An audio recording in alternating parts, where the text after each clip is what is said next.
सभी को नमस्कार। और आज जो है हम लोग एक ऐसे व्यक्ति के बारे में पढ़ेंगे जिनके बारे में मुझे नहीं लगता कि आप नहीं जानते होंगे। वैसे तो ऐसे कई महान लोग हुए हैं और भारत तो खैर महान लोगों की जो भूमि है। चाहे आप किसी जगह चले जाइए, हर जगह कहीं ना कहीं कोई ना कोई महान व्यक्ति मिलेंगे। हम स्वामी विवेकानंद की बात करें या अगर हम प्राचीन काल में चले जाएं, आदि कवि वाल्मीकि की बात करें, वेद व्यास की बात करें या तुलसीदास की बात करें, ऐसे कई लेखक कवि हुए हैं। उसी तरह से अगर हम आज के ज़माने में एपीजे अब्दुल कलाम की बात करें तो आप लोग ज़रूर बिहार में रहने वाले वशिष्ठ नारायण का नाम ज़रूर आपने सुना होगा। तो वशिष्ठ नारायण जो थे वो बहुत बड़े गणितज्ञ थे, ठीक है। ठीक उसी प्रकार हमारे दक्षिण भारत में एस रामानुजन हुए और एस रामानुजन एक अनोखे मस्तिष्क वाले विद्यार्थी थे। उनका मस्तिष्क का विकास ही कुछ अलग हुआ था और उसकी पहचान बचपन से ही होने लगी थी, ठीक है। तो आज हम उन्हीं एस रामानुजन के बारे में पढ़ेंगे। तो चलिए शुरू करते हैं। एस रामानुजन गणित की कक्षा चल रही थी। जैसा कि आप जानते हैं कि वो गणित में तो बड़े माहिर थे ही, तो वो गणित की कक्षा में बैठे हुए थे। तो गणित की कक्षा चल रही थी, अध्यापक भाग करना सिखा रहे थे, यानी डिवीजन, भाग करना सिखा रहे थे। श्यामपट्ट पर 3 केले बने हुए थे। देखिए 3 केले बने हुए हैं। हमारे पास 3 केले हैं, अध्यापक ने कहा। अध्यापक ने क्या कहा कि हमारे पास 3 केले हैं और 3 ही लड़के हैं। और कितने लड़के हैं? मात्र 3। क्या तुम बता सकते हो कि प्रत्येक लड़के को कितने केले मिलेंगे? बड़ा आसान है, सब लोग कह देंगे कि भाई 3 केले हैं, 3 व्यक्ति है तो एक एक केला सब खाएगा। सही बात है। अगली पंक्ति में बैठे एक होशियार लड़के ने उत्तर दिया, प्रत्येक लड़के को 1 केला मिलेगा। अध्यापक ने कहा, तुमने ठीक कहा। इसी तरह यदि 1000 केले हों और 1000 लड़कों में बांटे जाएं, तो भी प्रत्येक लड़के को 1 ही केला मिलेगा। क्यों? ठीक है ना? सबने हामी भर दी। हाँ भाई, सही कह रहे हैं सर आप। जब अध्यापक समझा रहे थे तो कोने में बैठे एक लड़के ने हाथ ऊपर उठाया और खड़ा हो गया। अध्यापक रुक गए और लड़के के बोलने की प्रतीक्षा करने लगे कि भाई देखिए क्या पूछता है। लड़का बोला, जनाब, यदि कोई केला किसी में न बांटा जाए तो क्या तब भी प्रत्येक को 1 केला मिलेगा? इसका अगर सामान्य तरीके से आप समझें तो उन्होंने क्या कहा, ध्यान से समझिएगा, ठीक है। देखिए बड़ा ही आसान है समझने के लिए, लेकिन वास्तव में हमें यहां देखना भी होगा। अगर हम यहां देखें, देखिए उसने क्या कहा था कि यदि 3 केले हैं और 3 को भाग दिया जाए 3 लड़कों में, हाँ, तो कितना होगा? तो जाहिर सी बात है वो हर एक लड़के को 1 केला मिलेगा। ये तो बड़ा सामान्य है और सब लोग समझ रहे थे इस बात को, ठीक है। सब लोग बोल रहे थे, हाँ सर बिल्कुल सही कहा आपने कि 3 लोग हैं और 3 केले हैं और 3 लोगों में बांटेंगे तो 1-1 केला सबको मिलेगा, ठीक है। उसके बाद शिक्षक ने अगला प्रश्न किया कि अच्छा ठीक है भाई, 1000 केले हैं और 1000 लोगों में बांटेंगे तो कितना मिलेगा? तो भी बड़ा आसान था। तो भाई सबको फिर भी 1 ही केला मिलेगा। लेकिन यहाँ जो एस रामानुजन हैं, यदि 0 केले हों, ठीक है, ध्यान से समझिएगा, और फिर भी अगर सब में बांटा जाए, चाहे वो 1 हो, ठीक है, 3/1 यानी 0/3, जीरो को अगर 3 लोगों में बांटा जाए, ठीक है, तो कितना होगा? और अगर 1000 को जीरो को 1000 में बांटा जाए, क्या कहा गया कि जीरो को अगर 1000 में बांटा जाए, हाँ देखिए उन्होंने क्या कहा कि यदि जीरो को 1000 में बांटा जाए तो कितना होगा? आप लोगों में से कोई बता सकता है? चलिए मैं आप लोगों को अनम्यूट करता हूं। चलिए जो बताना चाहता है हैंड रेज करिए, मैं देखना चाहता हूं कि कौन उत्तर देगा इसका, बताइए। चलिए देखते हैं कितने लोगों ने, जो लोग हाथ उठा रहे हैं मैं उनसे पूछूंगा। सबसे पहले हैं Pratyush, unmute yourself. Yes sir. Sir zero होगा। जीरो होगा? Yes sir. चलिए आपका कहना है कि अगर शून्य को 3 से भाग दिया जाए, ठीक है, तो जीरो होगा, यही ना? या फिर शून्य को 1000 से भाग दिया जाए तो भी जीरो होगा, आपका यह कहना है। चलिए हम यहां जीरो लिख देते हैं, लेकिन इसमें हम क्वेश्चन मार्क भी लगा देते हैं, क्या ये सही है? और अगर इसको भी अगर हम शून्य मान लें तो मैं इसमें भी क्वेश्चन मार्क लगा देता हूं, पता नहीं ये सही है कि नहीं। अगला एक और उत्तर कोई उठा रहे थे हाथ, अंजलि कुमारी आप बताइए तो, अगर शून्य को 1000 लोगों में बांटे तो कितना होगा? जीरो ही होगा। चलिए आप लोग का कहना है कि जीरो होगा, लेकिन सर ने क्या कहा था कि यदि 3 केले हैं और 3 लोगों में बांटा जाए तो एक एक केला सबको मिलेगा। ठीक है, और अगर 1000 हैं, 1000 लोगों में बांटा जाए तो भी एक एक मिलेगा। तो आपका कहना है कि अगर शून्य है, 3 लोगों में बांटा जाए तो तीनों को शून्य मिलेगा, यही ना? चलिए ठीक है, हम लोग आगे देखते हैं कि उन्होंने क्या जवाब दिया। चलिए सामान्य व्यक्ति तो यही उत्तर देगा। जब अध्यापक समझा रहे थे तो कोने में बैठे एक लड़के ने हाथ ऊपर उठाया और खड़ा हो गया। अध्यापक रुक गए और लड़के के बोलने की प्रतीक्षा करने लगे। लड़का बोला, जनाब यदि कोई केला किसी में न बांटा जाए तो क्या तब भी प्रत्येक को एक केला मिलेगा? कक्षा में सब हंस पड़े। क्या मूर्खता का प्रश्न है? हाँ? आप लोग तो आसान समझ रहे हैं, लेकिन आप में से अगर कोई भी प्रश्न करता तो लोग तो यही सोचते। अध्यापक ने जोर से मेज पर हाथ मारा और कहा, चुप हो जाओ, इसमें हंसने की कोई बात नहीं है। मैं समझता हूं कि वह क्या कहना चाहता है। ध्यान से सुनिएगा, ये बहुत समझने वाली बात है। मैं समझ रहा हूं ना, हमने केलों के बंटवारे में 3 को 3 से भाग दिया, फिर कहा कि प्रत्येक को, ध्यान दीजिएगा यहां पे जरा, ठीक है, प्रत्येक को कितना मिलेगा? 1 मिलेगा। हमने जब 3 को 3 से भाग दिया तो क्या कहा कि 1 मिलेगा।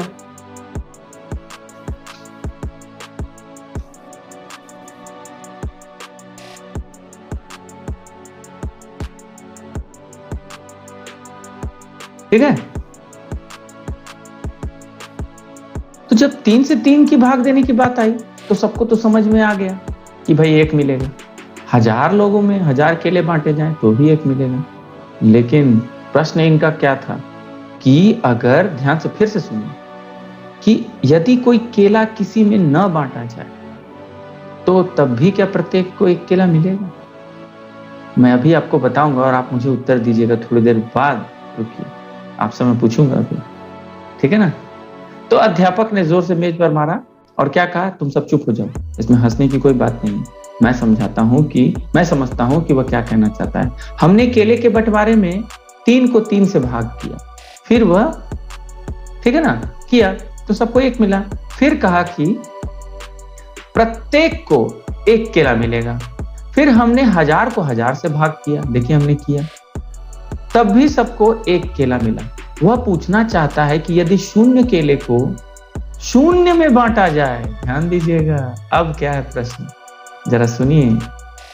अब समझ में आया? बात यहां थी, अब फिर से समझिए।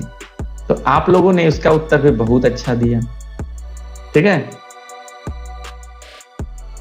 आप लोगों ने ये उत्तर तो बहुत अच्छा दिया।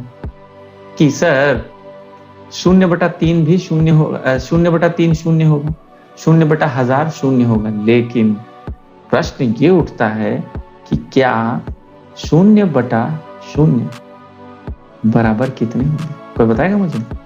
हैंड रेज कीजिए, कौन बताएगा? चलिए जरा देखें कितने लोग उत्तर दे पाते हैं। सबसे पहले हैं कौन है? नैतिक, अनम्यूट हो जाइए, फिर अर्पिता के पास आता हूं। नैतिक आप बताइए। हाँ, 0। 0 को 0 से भाग देंगे, क्यों? जब हमने वही संख्या को उसी संख्या से भाग दिया तो 1 मिला, फिर से वही संख्या को उसी संख्या से भाग दिया तो 1 मिला, तो फिर से जब हम वही संख्या को वही संख्या से भाग देंगे तो 0 को मिलेगा। सोचिए सोचिए। चलिए अर्पिता से पूछते हैं। अर्पिता आप बताइए कितना मिलेगा? सर 0 मिलेगा सर। चलिए आप दोनों का उत्तर है, नहीं कोई बात नहीं, चलिए आप दोनों का उत्तर है कि 0 मिलेगा, लेकिन मैं यहां लगा देता हूं प्रश्न चिन्ह। क्या ये सही है? चलिए अब देखते हैं ये क्या सही है या नहीं। ठीक है, तो प्रश्न तो फिर यहां आ गया, आप लोग, ठीक है, प्रश्न तो फिर यहां आ गया। अब क्या करें जरा देखते हैं, 1 मिनट। जो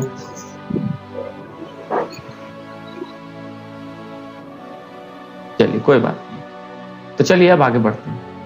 अगले प्रश्न, अब क्या कहा उन्होंने? वह पूछना चाहता है कि यदि 0 केले को 0 में बांटा जाए तो क्या तब भी प्रत्येक लड़के को 1 केला मिलेगा? इसका उत्तर है नहीं। गणित के अनुसार प्रत्येक को असंख्य केले मिलेंगे। यानी शिक्षक के अनुसार क्या है? असंख्य। आप लोगों ने कहा 0, यानी इनका कहना था कि नहीं, यदि हम 0 को 0 से भाग देंगे, जरा ध्यान दीजिएगा, उन्होंने क्या कहा? देखिए आप लोग तो सिंपल समझ रहे हैं, लेकिन उस चीज की गहराई को नहीं समझ रहे हैं। अगर हम 0 को 0 से भाग देते हैं, ठीक है, तो कितना मिलेगा? आप लोगों ने कहा 0, ऐसा नहीं है। पता है कितना होगा? उसको कहते हैं हम इन्फिनिटी, क्योंकि हमें तो पता ही नहीं है ना 0 केले, पता ही नहीं कितने केले हैं, तो कितने केले हैं उसकी संख्या ही नहीं मालूम हमें। तो जब संख्या नहीं मालूम है तो जाहिर सी बात है वो असंख्य है, यानी असंख्य केले मिलेंगे सबको। देखिए ये आप लोगों ने सोचा और यहां पर रामानुजन ने ये उत्तर दिया, ठीक है ना? ध्यान से सुनिएगा। अब वो क्या कहते हैं कि लड़के फिर हंस पड़े। गणित के अनुसार प्रत्येक को असंख्य केले मिलेंगे। अब आप भी हंस रहे होंगे, मुझे पता है कई लोग हंस रहे होंगे, क्या है ये, लेकिन ये मैं नहीं कह रहा, ये गणित के शिक्षक कह रहे हैं। आप भी अपने गणित के शिक्षक से जरा पूछिएगा, ठीक है ना? देखिए वो आपको क्या उत्तर देते हैं जब भी क्लास हो। लड़के फिर हंस पड़े। वे गणित के कर्तव्य को समझकर हंस रहे थे, लेकिन उन्हें यह समझ नहीं आया कि बाद में अध्यापक ने उस लड़के की, जिसने एक बेकार सा प्रश्न पूछा था, प्रशंसा क्यों की। कभी ये नहीं सोचे कि वो जो बोला कि किसी भी 0 को अगर 0 से, यानी केले नहीं हैं और फिर भी अगर बांटे जाए तो क्या बराबर बटेंगे, ठीक है ना? तो अब आगे देखते हैं कि उन्होंने क्या कहा।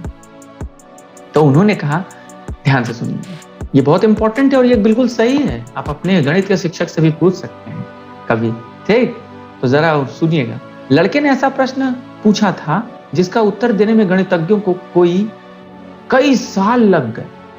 सोच लीजिए, उन्होंने अपने समय में सिर्फ एक प्रश्न किया था, यही कि 0 को 0 से भाग देंगे तो कितना मिलेगा, और इसका उत्तर देने में लोगों ने कई साल लगा दिए, और आप लोगों ने 1 सेकेंड सुनने होगा। अगर ऐसा ही होता तो फिर रामानुजन थोड़ी कहलाते, ठीक है? जरा एक बार यहां देखिए। तो जिसने एक बेकार सा प्रश्न पूछा था, प्रशंसा क्यों की, लड़के ने ऐसा प्रश्न पूछा था कि जिसका उत्तर देने में गणितज्ञों को कई साल लग गए। कुछ गणितज्ञों का कहना था कि 0 को 0 से भाग देने पर 0 आता है, जैसा कि आप लोगों ने अभी कहा, लेकिन अन्य कहते थे कि यह 1 होता है। शून्य मतलब एक, उनका मानना था कि इसका मतलब एक होता है। ठीक है, अब क्यों ऐसा कहते थे? ठीक है, अब आप इस पर विचार कीजिए। वो कह रहे थे कि लेकिन अन्य कहते थे कि यह एक होता है। जिस लड़के ने यह उलझन भरा प्रश्न पूछा था उसका नाम था श्रीनिवास रामानुजन, यानी एस रामानुजन का पूरा नाम क्या था? क्या आप चैट बॉक्स में लिखकर बता सकते हैं एस रामानुजन का पूरा नाम क्या था? अच्छा, शुभम वन लिख रहे थे।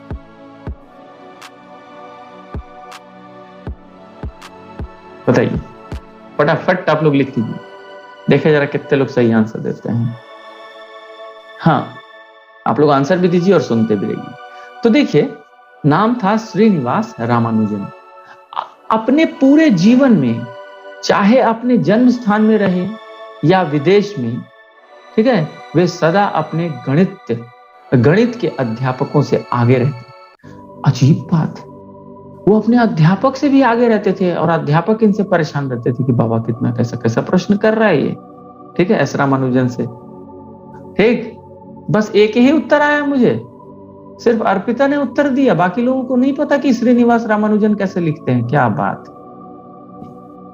मैंने सबसे कहा लिखने के लिए। यश, इतना देर लगता है आप लोग को लिखने में? अर्पिता और यश, मुझे सबका उत्तर चाहिए। मैं देखना चाहता हूं कि रामानुजन का पूरा नाम आप हमेशा याद रखें, इसलिए आप मुझे फटाफट लिखकर भेजें कि एस रामानुजन का पूरा नाम क्या था। थोड़ा जल्दी जल्दी, be quick, don't be late, okay, otherwise you will be always behind, so always be in front. Okay, चलिए अब उत्तर आ रहा है कई लोगों का। वेरी गुड, मुझे यहाँ पे जितने लोग हैं वो सबका उत्तर यहाँ दिख जाना चाहिए। वेरी गुड, कई लोगों ने बिल्कुल ठीक है, उच्चारण के स्थान पे तो सही लिख रहे हैं आप लोग, लेकिन जिन्होंने लास्ट में श्रीनिवासा में ए लगाया है वो सही है। श्रीनिवासा रामानुजन या श्रीनिवास रामानुजन, ठीक है, कोई परेशानी नहीं, चलेगा। चलिए, वेरी गुड। तो अभी भी मुझे सारे उत्तर नहीं मिले, सब लोग उत्तर भेज दीजिए फटाफट। ठीक है, तो चलिए अब आगे बढ़ते हैं, यहां देखते हैं। तो रामानुजन का जन्म तमिलनाडु के ईरोद नामक स्थान पर 22 दिसंबर 1887 को हुआ। ठीक है ना, 1887, सोचिए कितना पहले हुआ था। उनके पिता कपड़े की एक दुकान में मुनीम थे। मुनीम समझते? मुंशी जी, यानी जो लिखा पढ़ी करते हैं। बचपन से ही यह स्पष्ट था कि रामानुजन एक विलक्षण प्रतिभा के धनी थे। विलक्षण मतलब अनोखे, ठीक है ना, अद्भुत, देख लीजिए यहाँ लिखा हुआ है। ठीक है, वे अनोखे प्रतिभा के धनी हैं। वरिष्ठ छात्र उनसे गणित के प्रश्न हल करवाने उनके छोटे से मकान में आते।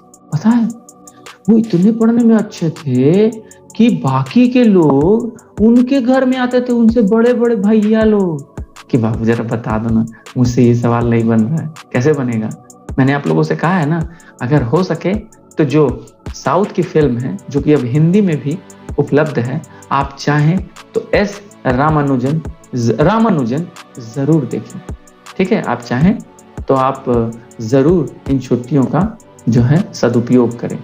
ठीक, या फिर मैंने आपको एक और मूवी का नाम बताया था जिसका नाम था the man who knew infinity. यह भी आपको हिंदी में मिल जाएगा।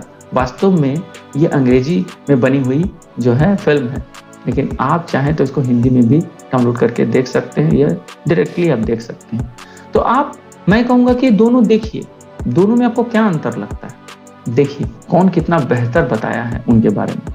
ठीक है, हालांकि दोनों एक ही चीज बता रहे हैं, लेकिन कोई बेहतर होता है, कोई थोड़ा कम बेहतर होता है, ऐसा क्यों? तो रामानुजन का जन्म तमिलनाडु के ईरोद नामक स्थान पर 22 दिसंबर 1887 को हुआ। उनके पिता कपड़े की एक दुकान में मुनीम थे। बचपन से ही यह स्पष्ट था कि रामानुजन एक विलक्षण प्रतिभा के धनी हैं। वरिष्ठ छात्र उनसे गणित के प्रश्न हल करवाने उनके छोटे से मकान में आते। 13 वर्ष की आयु, मात्र 13 वर्ष, आप सोच लीजिए, आपकी अपनी उम्र भी मिला लीजिए। आप लोग 8, 7, 15, वही आप भी 14 साल के होंगे, 13-14 साल, उससे ज्यादा नहीं होगा, यानी आपकी उम्र में सोचिए 13 वर्ष की आयु में रामानुजन एक कॉलेज लाइब्रेरी से लोनी की त्रिकोणमिति, ट्रिगोनोमेट्री, ठीक है ना, लोनी की त्रिकोणमिति मतलब ट्रिग्नोमेट्री की पुस्तक ले आए। सोचिए, अभी आप लोग को पता होगा कि ट्रिग्नोमेट्री क्लास 10 में पढ़ा जाता है, और अचानक से आपको अभी अगर ट्रिग्नोमेट्री के बारे में कोई सोचने लगे या पढ़ने लगे तो आपको अजीब लगेगा, तो जाहिर सी बात है। तो वह भी इतनी छोटी सी उम्र में ट्रिग्नोमेट्री पढ़ने लगे थे। उन्होंने न सिर्फ इस कठिन पुस्तक को पढ़ा और समझा, पता है, बल्कि अपना शोध कार्य भी आरंभ कर दिया। अब शोध पता है क्या कहते हैं? शोध का मतलब होता है रिसर्च, ठीक है ना, रिसर्च करना, उस पर कोई नई खोज करना। और हम लोग वास्तव में आज के जमाने में अगर मान लीजिए आप भी कोई खोज करना चाहते हैं तो मैं आपको समझाता हूँ कि कैसे होता है। देखिए, सबसे पहले आपको कक्षा 10वीं पास करना पड़ेगा, फिर 12वीं पास करना पड़ेगा, फिर कॉलेज पास करना पड़ेगा, यानी 3 साल का कॉलेज कोर्स, फिर उसके बाद 2 साल का मास्टर डिग्री पास करना पड़ेगा, तब जाकर आप कहीं शोध कर सकते हैं। और उसमें भी नेट क्लियर करना पड़ता है। लगभग आपको सोच लीजिए, आपकी उम्र जब लगभग 25 साल हो जाती है तब जाकर आप शोध कार्य कर सकते हैं। और ये उनके एकदम सीधे आधे में शोध कार्य करना शुरू कर दिया था। बहुत बड़ी बात थी। उन्होंने उन कई प्रमेय मतलब थ्योरम और फॉर्मूलों का पता लगाया जो क्या था, देखिए, जो पुस्तक में दिए नहीं गए थे। सोचिए, पुस्तक में जो थ्योरम नहीं है उस थ्योरम का पता लगाने लग गए थे। बड़े खतरनाक किस्म के भाई विद्यार्थी थे। यद्यपि उनकी खोज पहले के प्रसिद्ध गणितज्ञों ने की थी, ऐसा नहीं है, पहले के प्रसिद्ध गणितज्ञों ने की थी, लेकिन इनकी क्या महत्ता थी जरा समझिएगा। एक सबसे महत्वपूर्ण बात, 2 वर्ष बाद 13 वर्ष की उम्र में उन्होंने शोध कार्य शुरू कर दिया। और लगभग 2 वर्ष के बाद, यानी जब वो 15 साल के हुए, उस समय की बात है, क्या हुआ? एक सबसे महत्वपूर्ण बात 2 वर्ष बाद हुई जब उनके एक कठिन वरिष्ठ मित्र उन्हें जॉर्ज शूब्रिज कार की क्या ये synopsis of elementary results in pure and applied mathematics दिखाई। ये किताब का नाम है, ठीक है ना। अप्लाइड मतलब व्यावहारिक गणित।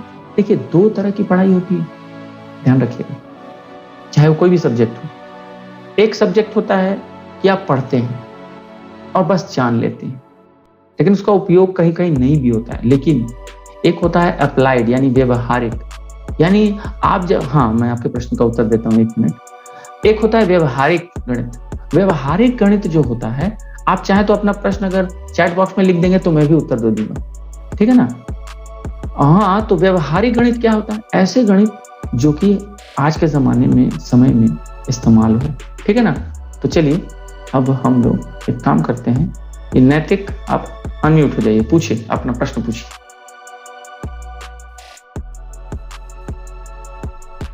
नैतिक,